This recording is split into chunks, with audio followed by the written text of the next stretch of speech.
না কথাগুলি যে কালীগঞ্জ এবং গুড়াশাল, কালীগঞ্জ এবং গুড়াশাল যাওয়ার যে গোদারাঘাট, হ্যাঁ, এটা কেন হয় না? একজন চাচা, যেটা একটু উনি অনেক বয়স্ক মানুষ, এই ব্যাপারে একটু কথা বলতেছেন, আমরা শুনি একটু। না কথাটা শুনতে ভালোই লাগে। এই যে ডাইনে বায়ে যে একেখান কোম্পানি বালু ফেলাই রাখছে, হ্যাঁ। এটা কিন্তু আজকে তেনে 16-17 বছর ধরে ফেলাইছে। এই জমিগুলোর উপর যে ইরি ধানের জমি আছিল, এরকম এরকম সরা বাড়ি হইতেছে, কোনোটা সুর হয়েছে, এটার উপরে বালু 10-15টা মেশিন লাগায় সমানে বালু ফেলাইছে। এখন পর্যন্ত কিন্তু এই জমি মেকআপ করে নাই। মেকআপ হেরা করতে চায়, কিন্তু এরম একটা দাম দেয়। এই আমাদের এলাকার দালাল ফালাল যেগুলো আছে সন্ত্রাস, হ্যাঁ। এই তারা গৃহস্থরে পুরোপুরি টাকা দেয় না, অর্ধেক টাকা দেয়, বুঝছেন?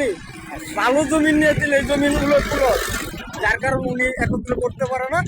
এই রাস্তাটা 600 কোটি টাকা একেখান কোম্পানি চাইছিল উনির নামে করার জন্য, কিন্তু সরকার তরফ থেকে যে এমপি আছে, মন্ত্রী আছে, তারা হয়তো কইছে যে না, আপনার নামে দেওয়া যাইব না। ওই সময় ওই পটল খান এমপি আসছিল, না দিলীপ খান এমপি আসছিল আগে। এই যে গত প্লেডের এই যে এই সরকার যে নামলো, এই নামার আগে, শেখ হাসিনা নামার আগে, শেখ হাসিনা নামার আগে আখতারুজ্জামান কখন ছিলেন? আখতারুজ্জামান তো ওই পাশে আরো 5 বছর আগে। ও আমরা তো এখন নরসিংদীতে, হ্যাঁ হ্যাঁ। এই আখতারুজ্জামান ছিল গাজীপুরে। হ্যাঁ, তো এই ব্রিজটা এই যে দুর্বল জায়গায়, ওই জায়গায় কাঞ্চনের দিক দিয়ে ব্রিজ হয়ে গেছে, হ্যাঁ। গোড়াশাল ব্রিজ হয়ে গেছে, খুব সুন্দর ব্রিজ হয়ে গেছে। তো এই 5 জনের কালীগঞ্জ গাজীপুর যে রাস্তাটা, একটু বিশাল রাস্তার ভিতরে ব্রিজ হয় না, তো এমপির একটা দুর্বলতা আছে না?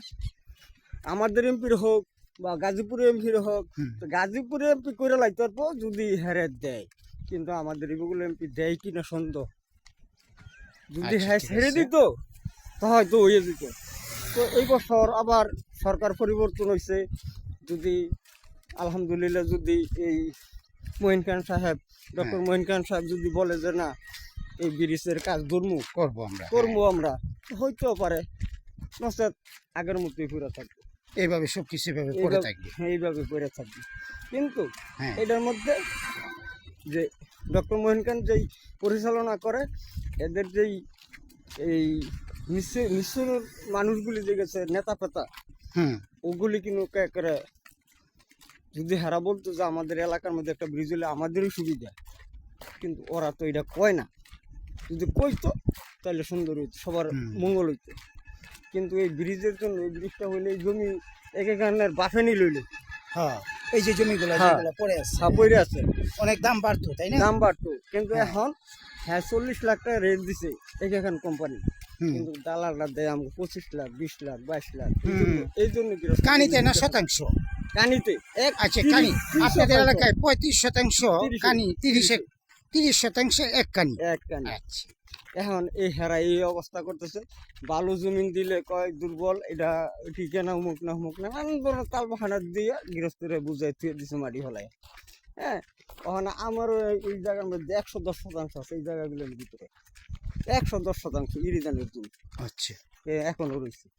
তো হেরা কয় দিতাম, আমি কই না যেতে বলো, এইতাম শুনে আমরা দিব না, এটা না হইলে আল্লাহ আমাকে ভাত খাওয়াইতেছে না, আলহামদুলিল্লাহ খামু, কিন্তু এইটা শুনে আমরা দিতাম না, বাদ দাও। আচ্ছা, ঠিক সেই পর্যন্তই কথা, ইনশাল্লাহ। দর্শক, আমরা একজন মুরব্বীর কাছ থেকে অনেক কথা শুনেছি। সামনে ইসলামপুর বাজার, আমরা আল্লাহ তাআলার কাছে দোয়া করি যেন এইখানে কালীগঞ্জে যে ব্রিজটা এবং গুড়াশালের মধ্যে এই ব্রিজটা যেন আল্লাহ তাআলা করে দেন, এবং যারা জায়গা দেবে, এখানে একটা প্রাইমারি স্কুলের কথা শুনেছি, ব্রিজ যদি ইচ্ছে করে তার প্রাইমারি স্কুল সবচেয়ে বাধা না, এখানে করতে পারবে।